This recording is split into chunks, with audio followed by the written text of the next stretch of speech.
سامعین محترم، رجب کا مہینہ ہے، 23 تاریخ ہے۔ اس ماہ مبارک میں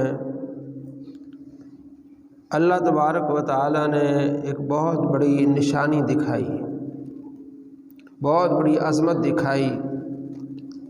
وہ یہ کہ اپنے محبوب صلی اللہ تعالی علیہ وآلہ وسلم کو معراج کرائی۔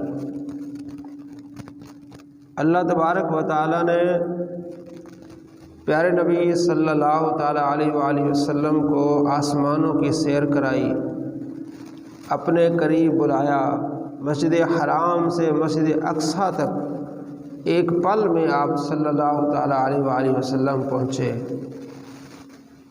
تمام انبیاء علیہ السلام کی آپ نے امامت فرمائی، یہ اللہ کریم نے آپ کو شان عطا فرمائی۔ ساتوں آسمانوں کی آپ صلی اللہ تعالی علیہ وآلہ وسلم نے سیر کی۔ جلیل القدر انبیاء علیہ السلام سے ملاقات ہوئی۔ حضرت آدم علیہ السلام، حضرت یوسف علیہ السلام، حضرت عیسیٰ علیہ السلام، حضرت اسحاق علیہ السلام، حضرت موسیٰ علیہ السلام، حضرت ابراہیم علیہ السلام اور سدرۃ المنتہا تک آپ علیہ السلام پہنچے۔ جسمانی اپنے جسم اقدس کے ساتھ آسمانوں کی سیر کی۔ بہت بڑی یہ ایک شان ہے اور بہت بڑا معجزہ ہے۔ پھر آپ صلی اللہ تعالی علیہ وآلہ وسلم نے جنت کی سیر کی اور جہنم کو بھی ملاحظہ فرمایا، اور ایک ہی رات میں سارا کچھ کر کے واپس آ گئے، ایک ہی رات میں۔ حیران کن یہ معجزہ ہے، کیونکہ 20 دن تو لگتے ہیں مسجد حرام سے مسجد اقصیٰ تک پہنچنے کے لیے، اور 20 دن واپس، 40 دن والا سفر ایک رات میں ہو جائے۔ اور اس زمانے میں پھر آسمانوں پر ایک آسمان سے دوسرے آسمان تک 500 سال کا وقفہ ہے۔ تو یہ ایک بہت بڑی شان جو اللہ تبارک و تعالیٰ نے ہمارے نبی صلی اللہ تعالی علیہ وآلہ وسلم کو عطا فرمائی، تاکہ لوگ دیکھیں کہ ہم نے اپنے محبوب کی کیا شان دی ہے ان کو۔ تو اللہ تبارک و تعالیٰ نے جب اس واقعے کا ذکر فرمایا، کیونکہ اللہ کو معلوم ہے کہ کس نے اس کا اقرار کرنا ہے اور کس نے اس کا انکار کرنا ہے، تو انکاری بھی وہاں موجود تھے۔ تو اللہ کریم نے سب سے پہلا جو لفظ قرآن پاک میں داخل کیا اور اسٹارٹنگ کی، ابتدا کی، اللہ نے فرمایا سبحان الذی، پاک ہے وہ ذات، تاکہ کسی کو شک نہ رہے کہ یہ کیسے ہو گیا، یہ کس طرح ہو سکتا ہے کہ ایک آدمی نہ جہاز نہ ہیلی کاپٹر نہ اور کوئی ایسی چیز، اس زمانے میں پھر ایک رات میں 40 دن کا سفر کر کے واپس آ جائے تو کیسے ہو سکتا ہے؟ تو اللہ نے فرمایا سبحان الذی، پاک ہے وہ ذات، ہر نقص اور عیب سے پاک ہے۔ یہ آدمی کی کمزوری ہے نا، کہ چلتا ہے پھرتا ہے، پھر ایک وقت ہے، 1 گھنٹے میں 2 گھنٹے میں 3 گھنٹے میں پہنچتا ہے، لیکن جو پاک ذات ہے اس کے سامنے یہ چیز نہیں ہے۔ قرآن پاک میں ایسے کئی واقعات موجود ہیں، ان کے لیے لمٹ ختم ہو جاتی ہے۔ جیسے حضرت سلیمان علیہ السلام نے فرمایا کہ بلقیس آ رہی ہے، ملکہ بلقیس، وہ جو تخت ہے وہ کون لے آئے گا؟ اتنا بڑا تخت اٹھا کر لانا اور جڑوں سے اٹھا کر لانا سارا اسی طرح۔ تو ایک جن نے کہا کہ میں لے آؤں گا، جب تک آپ تشریف فرمائیں آپ کے یہاں سے اٹھنے سے پہلے ہی میں اس تخت کو لے آؤں گا۔ فرمایا نہیں، یہ بہت دیر ہے۔ قال الذی عنده علم من الکتاب، وہاں ان کے پاس ایک علم والا بیٹھا تھا جس کے پاس کتاب کا علم تھا، آپ کا وزیر آصف بن برخیا۔ اس نے کہا میں لے آؤں گا آنکھ جھپکنے سے پہلے۔ ھذا من فضل ربی، وہ آ گیا تو آپ نے فرمایا یہ اللہ کا فضل ہے، ھذا من فضل ربی۔ تو یہ ایک امتی کی کرامت ہے۔ تو نبی کو اللہ نے کتنی شان عطا فرمائی۔ تو وقت کی قید ختم ہو جاتی ہے جب اللہ تبارک و تعالیٰ کسی پر کرم فرمائے، کرامت ہو یا معجزہ ہو، شان ہو، تو یہ وقت کی قید ختم ہو جاتی ہے۔ تو اللہ تبارک و تعالیٰ نے فرمایا سبحان الذی، پاک ہے وہ ذات، اور ابتدا اللہ نے اس جملے سے کی تاکہ کسی کو شک ہی نہیں رہے۔ اور یہ ایسا جملہ ہے، آپ صلی اللہ تعالیٰ علیہ وآلہ وسلم فرماتے ہیں اگر کسی کے سمندر کے جھاگ کے برابر بھی گناہ ہو، اس کلمے کو پڑھے، سبحان اللہ و بحمدہ سبحان اللہ العظیم سبحان ربی، تو اللہ تبارک و تعالیٰ اس کے گناہ بخش دیتا ہے۔ اور بخاری شریف کی آخری حدیث یہی ہے، آپ علیہ السلام فرماتے ہیں کلمتان خفیفتان ثقیلتان فی المیزان، دو کلمے زبان پر بڑے ہلکے ہیں، میزان پر ان کا بڑا وزن ہے، سبحان اللہ و بحمدہ سبحان اللہ العظیم۔ آپ پڑھتے رہیں، اٹھتے بیٹھتے ہیں تو زبان پر آسان ہے سبحان اللہ کہنا، سبحان اللہ و بحمدہ کہنا آسان، لیکن اس کا جو اجر ہے، ثواب ہے، جس کو تولا جائے گا بہت زیادہ ہے۔ تو اللہ نے اپنے اس تعریف کے ساتھ اپنی قدوسیت اور سبحانیت کے ساتھ فرمایا سبحان الذی، پاک وہ ذات، اسرا بعبدہ، اسرا رات کے دن، رات کو جو سیر کی جاتی ہے اس کو کہتے ہیں اسرا، اسرا بعبدہ، رات کو سیر کرائی اپنے بندے کو، لیلاً، رات کے کچھ حصے میں۔ عربی میں قانون ہے، کسی کی کمی بیان کرنا یا کسی کی کثرت بیان کرنا، اس کے لیے قانون آتے ہیں۔ تو کمی بیان کرنے کے لیے دو زبر آتی ہیں،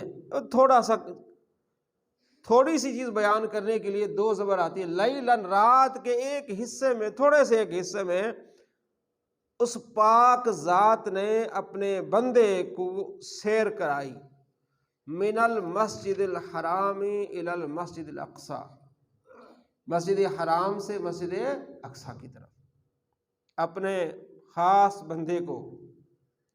وہ خاص بندہ کون ہے؟ ہمارے پیارے نبی صلی اللہ تعالیٰ علیہ وآلہ وسلم، شان والے نبی۔ سوال یہ پیدا ہوتا ہے کہ اللہ نے اپنے محبوب کو اپنے پاس بلانا تھا تو مکے سے ڈائریکٹ پہلے آسمان، دوسرے آسمان، تیسرے آسمان، چوتھے آسمان، تو پھر یہاں سے پھر مسجد اقصی، پھر وہاں سے آسمانوں کی طرف، اس لیے کہ اللہ نے اپنی قدرت دکھانی تھی، اللہ نے اپنی قدرت دکھانی تھی کہ میرا محبوب ایک رات میں کہاں جا سکتا ہے، اور اس کی سواری بھی جنت سے آنی ہے، براق۔ اس کی تیزی کا عالم یہ ہے کہ جہاں اس کی نظر پڑتی ہے وہاں اس کا قدم پڑتا ہے۔ ایک تو یہ دکھانا تھا، دوسرا اللہ نے اپنے محبوب کی عظمت دکھانی تھی کہ یہ میرا آخری نبی ہے، کیونکہ اللہ نے قرآن پاک میں ایک وعدہ فرمایا، ایک حکم فرمایا کہ جب میرا نبی آئے، تمام انبیاء علیہ السلام سے وعدہ کیا کہ جب میرا نبی آئے تم نے اس پر ایمان لانا ہے، ان کے پیچھے رہنا ہے۔ اب آپ علیہ السلام آخر میں آئے تو وعدہ مکمل کرنے کے لیے اللہ نے اپنے محبوب کو مسجد اقصی کی طرف بھیجا، اور وہاں تمام نبیوں کو اللہ تبارک و تعالی نے جمع کیا، اور ہمارے نبی وہاں امام بنے، اور ہمارے نبی نے ان کی امامت فرمائی۔ کتنی بڑی ایک چیز ہے کہ ہم کتنے خوش نصیب ہیں کہ ہم اس پیارے نبی صلی اللہ تعالیٰ علیہ وآلہ وسلم کے امتی ہیں، جو تمام نبیوں کے امام ہیں، جو تمام نبیوں کے امام ہیں۔ اور دوسری قومیں اور دوسرے جو ہے وہ تو رش کرتی ہیں کہ ایسے ہمیں نبی ملتے ہیں۔ آپ صلی اللہ تعالیٰ علیہ وآلہ وسلم کو اللہ نے یہ سیر کرائی، اور وہاں بھی اس لیے بارکنا حولہ لنریہ من آیاتنا، وہ مسجد اقصی جس کے ارد گرد ہم نے برکتیں رکھی ہیں، حولہ لنریہ من آیاتنا، اور تاکہ ہم آپ کو وہ نشانیاں دکھائیں، وہاں جو نشانیاں ہیں ہم آپ کو دکھائیں، وہ شان والے انبیاء علیہ السلام سے۔ پھر آپ علیہ السلام نے جب ان کی امامت فرمائی تو نماز کے بعد جو انبیاء علیہ السلام تھے، ان میں ابراہیم علیہ السلام یا خاص جو نبی تھے، انہوں نے کھڑے ہو کے خطبہ دیا، اور آپ صلی اللہ تعالیٰ علیہ وآلہ وسلم نے جو سیر فرمائی، آپ بخاری شریف میں، مسلم شریف میں حدیث ہے کہ حضرت انس بن مالک کہتے ہیں کہ وہ جو سواری لائی گئی براق، جہاں اس کی نظر پڑتی تھی وہاں اس کا قدم پڑتا تھا۔ اب آپ آسمانوں کی طرف دیکھیں، ایک سیکنڈ میں ہم آسمانوں کو نظر ہماری چلی جاتی ہے، تو یہاں سے آسمان بہت دور ہے، اس نسبت سے تو مسجد حرام سے مسجد اقصی کچھ بھی نہیں ہے، تو وہ سیکنڈ میں پہنچ گئے، لیکن وہ کتنی رفتار ہوگی۔ پھر آپ صلی اللہ تعالیٰ علیہ وآلہ وسلم نے فرمایا کہ میں نے دیکھا کہ موسیٰ علیہ السلام قبر میں کھڑے ہو کر نماز پڑھ رہے ہیں۔ اتنی تیزی میں، اتنی رفتار میں، کبھی آپ ٹرین کا سفر کریں، کتنی جب فل اسپیڈ پر ہوتی ہے تو آپ کو درخت ایسے چلتے نظر آتے ہیں، آپ کو جانور ایسے چلتے نظر آتے ہیں، تو ہمیں نہیں پتہ چلتا کہ یہ جانور کون سا ہے، گائے ہے، بکری ہے، اب یہ بھی نہیں پتہ چلتا کہ وہ نر ہے کہ مادہ ہے۔ لیکن اللہ نے اپنے محبوب کو یہ نظر عطا فرمائی کہ فرمایا کہ قبر کے اندر زمین میں نے دیکھا کہ موسیٰ علیہ السلام کھڑے ہو کے نماز پڑھ رہے ہیں۔ یہ اللہ نے اپنے محبوب کو شان عطا فرمائی۔ پھر آپ صلی اللہ تعالیٰ علیہ وآلہ وسلم وہاں پہنچے، تمام انبیاء علیہ السلام کو آپ صلی اللہ تعالیٰ علیہ وآلہ وسلم نے امامت فرمائی۔ اس کے بعد آپ صلی اللہ تعالیٰ علیہ وآلہ وسلم آسمانوں کی طرف گئے، اور پہلے ہی آسمان پر حضرت آدم علیہ السلام سے ملاقات ہوئی۔ دائیں طرف دیکھتے ہیں تو خوش ہوتے ہیں، بائیں طرف دیکھتے ہیں تو پریشان ہوتے ہیں۔ جب آپ کو دیکھا تو خوش ہوئے، مرحبا مرحبا مرحبا، آپ نے ان کو خوش آمدید کہا حضرت آدم علیہ السلام نے۔ تو آپ صلی اللہ تعالیٰ علیہ وآلہ وسلم نے جبرائیل سے پوچھا، اور اس سے پہلے روایت میں آتا ہے کہ جب پہلے آسمان پر پوچھے تو جبرائیل نے کہا دروازہ کھٹکھٹایا، یعنی آسمان کے بھی ہمیں تو ایسے نظر آتا ہے لیکن ایک پورا ایک نظام ہے۔ تو جبرائیل نے کہا کون؟ کہا کہ میں جبرائیل۔ تو پوچھا آپ کے ساتھ کون؟ انہوں نے کہا جی محمد عربی۔ انہوں نے کہا اچھا جن کے لیے یہ سارا کچھ سجایا گیا ہے؟ ہاں جی۔ فرمایا ہاں۔ پھر وہ دروازہ کھلا اور آپ صلی اللہ تعالیٰ علیہ وآلہ وسلم پہلے آسمان، اور پہلے آسمان میں جو زیارت ہوتی ہے، ملاقات ہوتی ہے حضرت آدم علیہ السلام سے۔ اس سے یہ بھی بات پتہ چلی کہ جو نبی ہوتے ہیں وہ زندہ ہوتے ہیں، فوت ہو گئے، یہ اللہ تبارک و تعالیٰ کا ایک نظام ہے، کل نفس ذائقۃ الموت، ہر انسان نے مرنا ہے، لیکن ان کی زندگی اور ہماری زندگی میں کتنا فرق ہے، زمین و آسمان کا۔ تو موسیٰ علیہ السلام قبر میں کھڑے ہو کے نماز پڑھ رہے، تو وہاں ان کی برزخی زندگی ہے، وہاں ان کی الگ شانیں ہیں۔ اور پھر سارے انبیاء علیہ السلام مسجد اقصی آتے ہیں، روحیں نہیں آتی، جسم کے ساتھ آتے ہیں، یہ بھی کمال ہے رب کا۔ تمام انبیاء علیہ السلام آتے ہیں، آپ صلی اللہ تعالیٰ علیہ وآلہ وسلم ان کی امامت فرماتے ہیں۔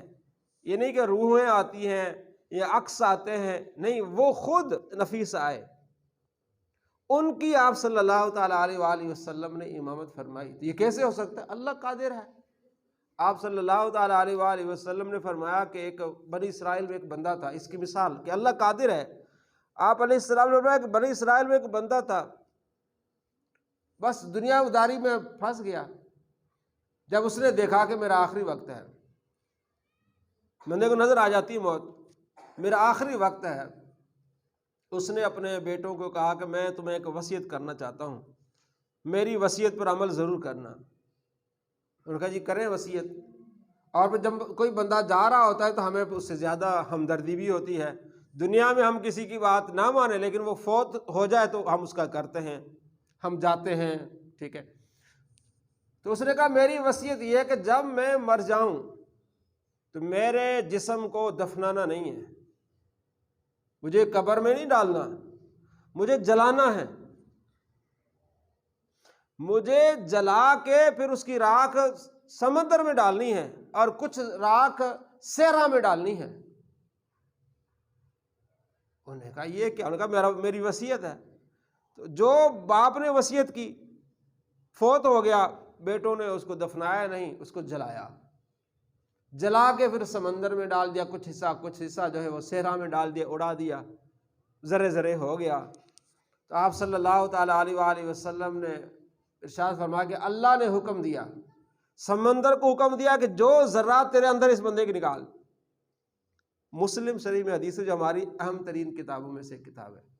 اللہ نے صحرا کو حکم دیا کہ جو ذرات تیرے تک پہنچے وہ سارے واپس کر۔ وہ سارے واپس ہوئے اور سامنے بندہ آ گیا۔ اللہ نے فرمایا یہ کام تو نے کیوں کیا؟ یہ وصیت تو نے کیوں کی؟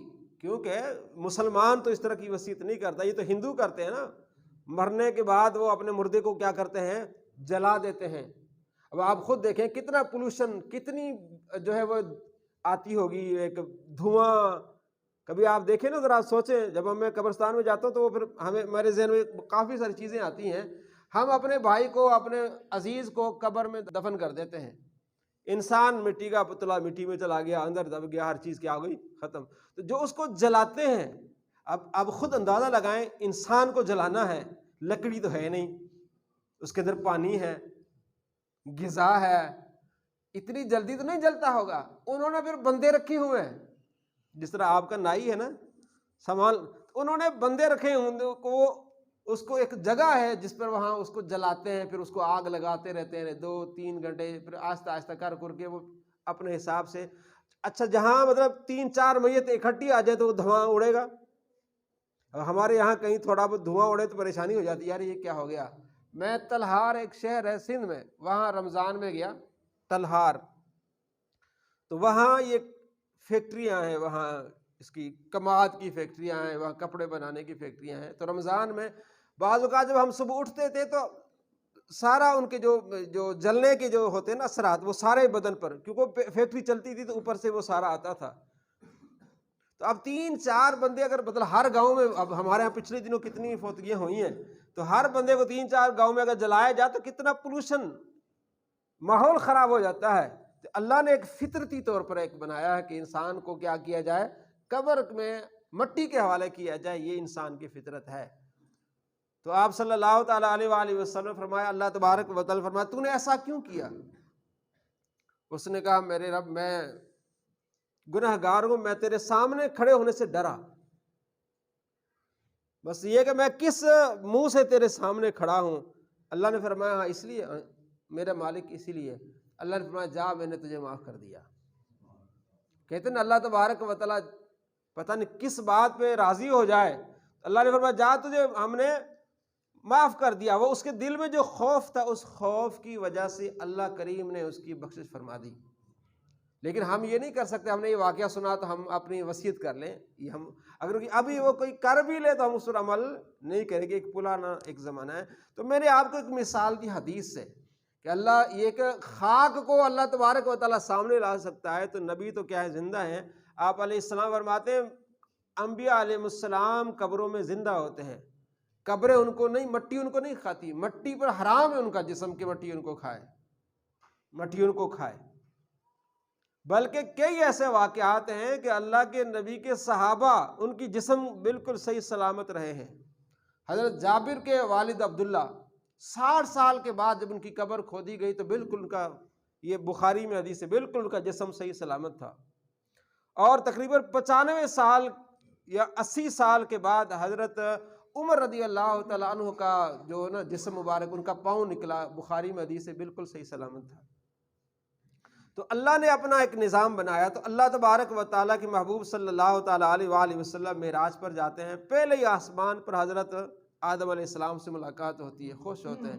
دوسرے آسمان پر حضرت عیسیٰ علیہ السلام سے، پھر حضرت یوسف علیہ السلام سے، پھر حضرت ہارون علیہ السلام سے، پھر حضرت موسیٰ علیہ السلام سے۔ چھٹے آسمان پر حضرت موسیٰ علیہ السلام سے ملاقات ہوتی ہے،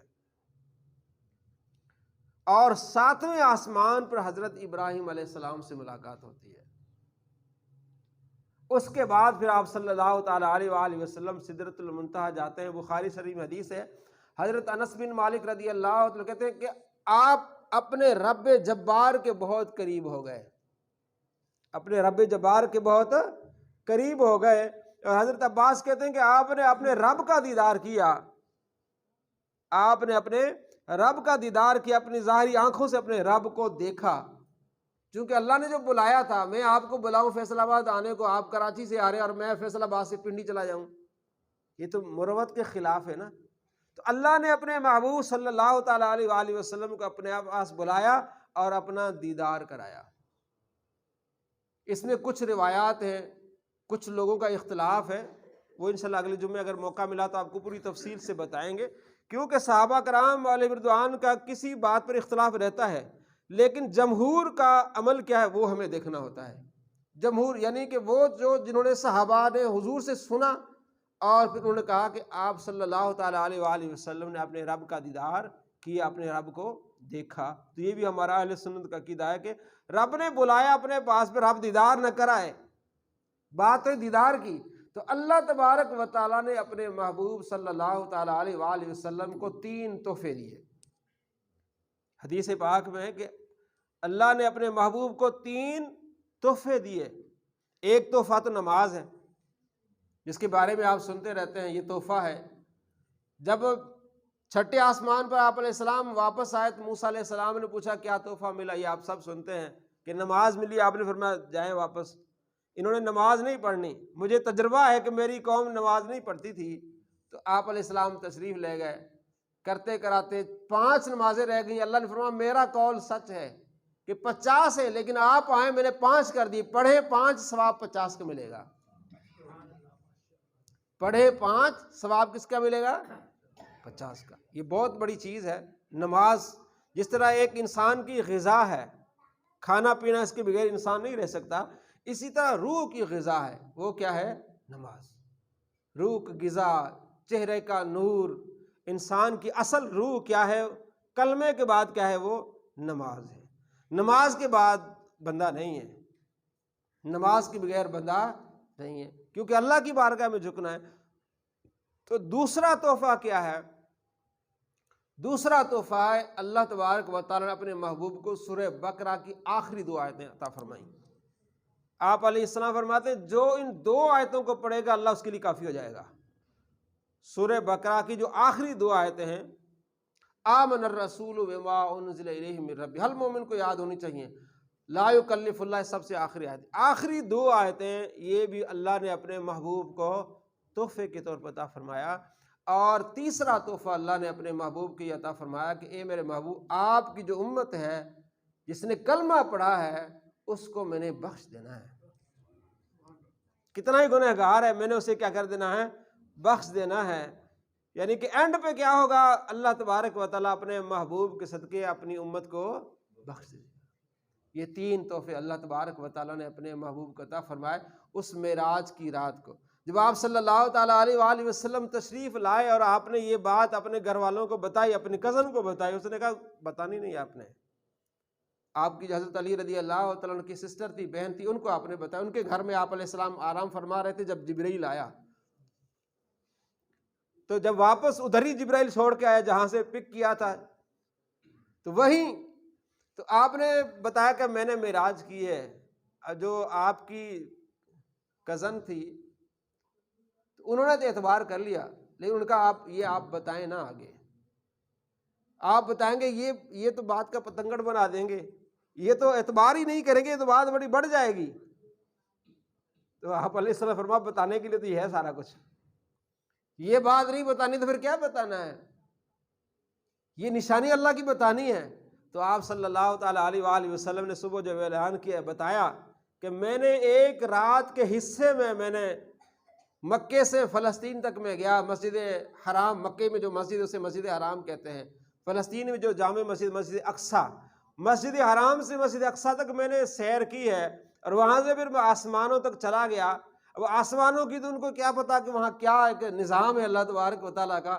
ان کے ذہن میں جو بات آئی مسجد حرام اور مسجد اقصیٰ کے درمیان 20 دن کا فاصلہ جانے کا اور 20 دن کا آنے کا، انہوں نے اسی پہ اعتراض کر لیا کہ یہ ہو ہی نہیں سکتا، یہ کیسے ہو سکتا ہے کہ ایک رات کے حصے میں بندہ اتنا سفر کر کے واپس آ جائے۔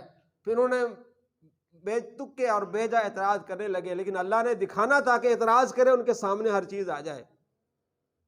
تو آپ صلی اللہ تعالیٰ علیہ وآلہ وسلم سے جب انہوں نے اعتراض کیا، سوال کیے، چلے آپ کہتے ہیں کہ آپ نے مسجد اقصیٰ کو دیکھا ہے، اس کے دروازے کتنے ہیں، اس کی کھڑکیاں کتنی ہیں؟ اب آپ صلی اللہ تعالیٰ علیہ وآلہ وسلم دروازے تو نہیں گننے گئے تھے۔ آپ کہیں سیر پر جاتے ہیں تو ایک عام طور پر آپ دیکھتے ہیں اچھا ایک ماحول ہے، لیکن آپ وہاں درخت نہیں گن رہے ہوتے، وہاں سڑکیں نہیں گن رہے ہوتے، لیکن ایک سیر اللہ نے اپنے محبوب کو سیر کرائے، لیکن انہوں نے اعتراض کیا۔ آپ صلی اللہ تعالیٰ علیہ وآلہ وسلم کے سامنے ہر چیز اللہ نے ظاہر کر دی۔ مسلم شریف میں حدیث ہے، سارے پردے اللہ تبارک و تعالیٰ نے ہٹا دیے، اور جیسے آپ دیکھ رہے تھے، سوال کر رہے تھے، آپ علیہ السلام کو جواب دے رہے تھے۔ پھر آپ علیہ السلام سے یہ بھی سوال کیا کہ چلیں وہ تو آپ نے بتا دیا، لیکن وہ کہتے ہیں نا من مکرلا تو حجتاں ڈھیر، یعنی اتنے ہونے کے باوجود نہیں مانے، کہتے آپ یہ بتائیں کہ راستے میں ہمارے ہاں ایک قافلے گئے ہیں وہ کب آئیں گے؟ آپ علیہ السلام نے فرمایا راستے کی بات کیا کرتے ہو، وہاں ہم رکے ایک جگہ تو ان کا ایک اونٹ گم ہو گیا تھا، وہاں پانی پڑا ہوا تو ہم نے پانی بھی پیا اس کا، جب آئے ان سے پوچھ لینا کہ وہ پانی آپ ڈھونڈتے رہے، وہ اونٹ آپ کا گم ہو گیا۔ پھر آپ نے وہ دن بھی بتایا کہ اس دن کو وہ قافلہ پہنچے گا، سارا کچھ بتایا، ایسا ہی ہوا۔ لیکن جن کے دلوں میں ایمان تھا وہ ان باتوں پر یقین کر لے، اور جنہوں نے اس کو نہیں ماننا تھا، ختم اللہ علی قلوبہم وعلی سمعہم، جن کے دلوں پہ اللہ نے مہر لگا دی تو انہوں نے انکار ہی کرنا تھا۔ تو یہ معجزہ ہے، یہ ایک شان ہے ہمارے نبی صلی اللہ تعالیٰ علیہ وآلہ وسلم کی، کہ اللہ تبارک و تعالیٰ نے اپنے محبوب کو یہ شان عطا فرمائی۔ ایک پل میں آپ مسجد حرام سے مسجد اقصی پہنچے، وہاں سے انبیاء علیہ السلام کی تمام جماعت کو آپ نے امامت فرمائی۔ کہتے ہیں نا ہمارے نبی صلی اللہ تعالیٰ علیہ وآلہ وسلم تمام انبیاء کے سردار ہے۔ اس کی واضح دلیل کیا ہے؟ یہ دلیل ہے کہ آپ علیہ السلام نے تمام نبیوں کی امامت فرمائی۔ اس کے بعد آپ علیہ السلام نے آسمانوں کی سیر کی، پہلے آسمان، دوسرے آسمان، تیسرے آسمان، چوتھے، ایک آسمان کے بعد دوسرے آسمان کی تو بندہ گنتی نہیں کر سکتے، ایک اندازے کے طور پر کہتے ہیں کہ 500 سال کا فاصلہ ہے، وہ تو اللہ جانتا ہے کتنا فاصلہ ہے۔ تو وہاں جو کچھ ہوگا وہ تو ہم دیکھ ہی نہیں سکتے۔ آپ علیہ السلام فرمایا تمہیں پتہ نہیں ہے جنت کیا چیز ہے، کیونکہ آپ علیہ السلام جنت کو بھی دیکھا۔ فرمایا جنت میرے سامنے ایسے ہی جس سامنے دیوار ہے۔ ایک حدیث میں آپ علیہ السلام نے آگے ہاتھ کیا، بخاری میں حدیث ہے، پھر آپ نے پیچھے کر لیا، صحابہ کرام علیہ رضوان نے عرض کیا رسول اللہ آپ نے ہاتھ آگے کیا اور پیچھے کیا، فرمایا انگوروں کا خوشہ میں نے پکڑ لیا تھا جنت میں، بس پھر میں نے چھوڑ دیا، اگر وہ لیا تھا تو قیامت تک اس کو کھاتے رہتے، ختم نہ ہوتا۔ کیوں؟ اس لیے کہ جنت کی چیز فنا نہیں ہوتی۔ تو اللہ نے اپنے محبوب کو یہ شان عطا فرمائی۔ تو سب سے یعنی بڑی شان والے تمام تلک الرسل فضلنا بعضهم علی بعض، اللہ کے فرماتا ہے بعض رسولوں کو بعض پر ہم نے فضیلت دی ہے۔ منہم من کلم اللہ، کچھ ایسے ہیں جنہوں نے رب سے کلام کیا، ورفع بعض درجات، اور بعض کو تو ہم نے اور بھی درجے دیے ہیں۔ اور کلام کے بعد درجہ کیا ہے؟ ملاقات، دیدار، اور بہت ساری چیزیں ہیں۔ اللہ نے ہمارے نبی صلی اللہ تعالیٰ علیہ وآلہ وسلم کو عظیم شان عطا فرمائی، اور اس شان میں اللہ نے تحفہ کیا دیا ہے؟ نماز۔ تحفہ کیا دیا ہے؟ قرآن۔ تو ہم نے اس تحفے کو قبول کرنا ہے۔ کوئی تحفہ دے تو اس کو ہم دل و جان سے لے لیتے ہیں۔ تو ہمارے نبی صلی اللہ تعالیٰ علیہ وآلہ وسلم کو تحفہ کیا ملا ہے؟ نماز ملی، وہ ہمارے لیے ملی ہے۔ اور آپ علیہ السلام فرماتے ہیں نماز میری آنکھوں کی ٹھنڈک ہے۔ اللہ کریم ہمیں عمل کی